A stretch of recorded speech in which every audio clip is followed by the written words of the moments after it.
जय Jagannath welcome to your channel World Affairs Madhu GK Odia सांग माने आजिर ब्रेकिंग न्यूज अष्टम वेतन कमिशन रो संपूर्ण विवरणी आउ आपणमंकर दरमा केते बढ़िबो केंद्रीय सरकारी कर्मचारी मानकर दरमा केते बढ़िबो संपूर्ण विवरणी ए वीडियो रे आपनकु मिलि जिवो।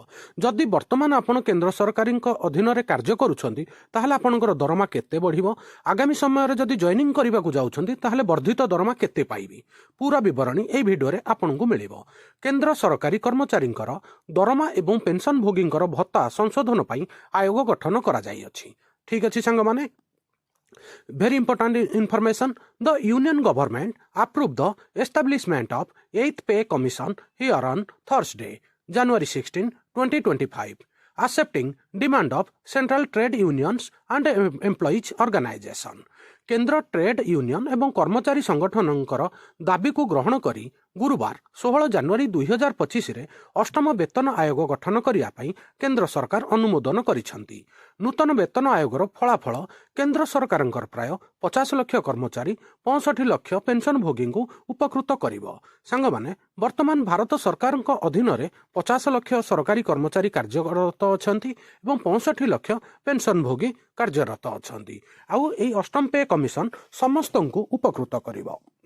एबे वर्तमान अष्टम पे कमिशन रे हमर केते दरमा बढ़िबो ता विषय रे टिके संभाव्य जानकारी नै जिबा।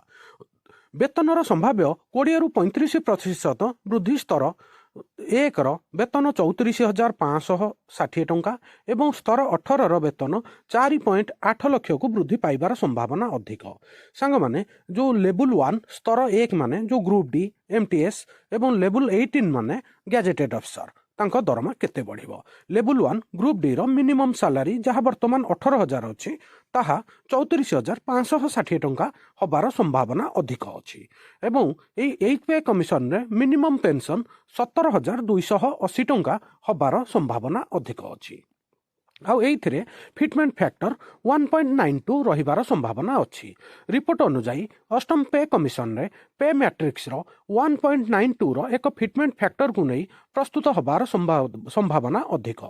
1.92 रो एक फिटमेंट फैक्टर उपरे आधार करी सर्वनिम्न वेतन प्राय 34,560 टंका को संशोधित होई पारे एवं सर्वनिम्न पेंशन अष्टम पे कमिशन अधीन रे प्राय 17,280 टंका धार्य करा जाई पारे। ठीक अछि संग माने एबे हमें षष्ठ पे कमिशन विषय रे टिके जानिबा।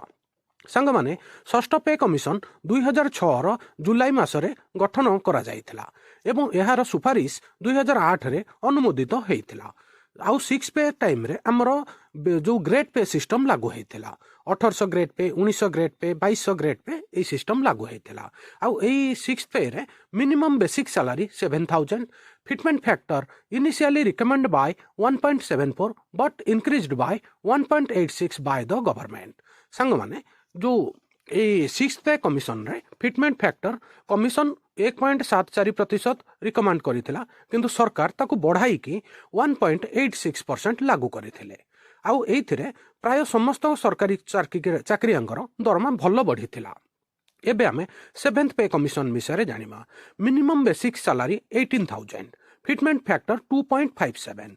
सांग माने जो 6th पे रे मिनिमम बेसिक सैलरी 7,000 थिला ताकू 7th पे रे बढ़ा जाई 18,000 करा जाइथिला। आउ 7th पे कमिशन ने लेवल सिस्टम लागू हेथिला लेवल 1 टू लेवल 9। ठीक अछि आपण पूरा संपूर्ण रूपे बुझी पारिथिबे। लेवल 1 माने ग्रुप डी लेवल 9 माने गैजेटेड। आउ एबे हमें 8th पे कमिशन विषय रे टिके जानिबा। The 8th pay commission is expected to be set up in 2026। संग माने 2026 मसिया रे 8th पे कमिशन गठन हबार आशा करा जाउ अछि। आउ कैबिनेट द्वारा अनुमोदित केंद्र सरकारी कर्मचारी अष्टम वेतन आयोग उपरे आमर प्रधानमंत्री कहिसंती जे अष्टम वेतन आयोग गठन पई सरकार निष्पत्ति व्यवहार को वृद्धि करिवो एवं जीवन शैली रे उन्नति आनिबो। ठीक अछि संग माने आपन को संपूर्ण विवरणी मिलिगला। आउ वीडियो देखिथिबारु धन्यवाद। चैनल ले नुआ थिले प्लीज लाइक करिवे सब्सक्राइब करिवे। थैंक्स।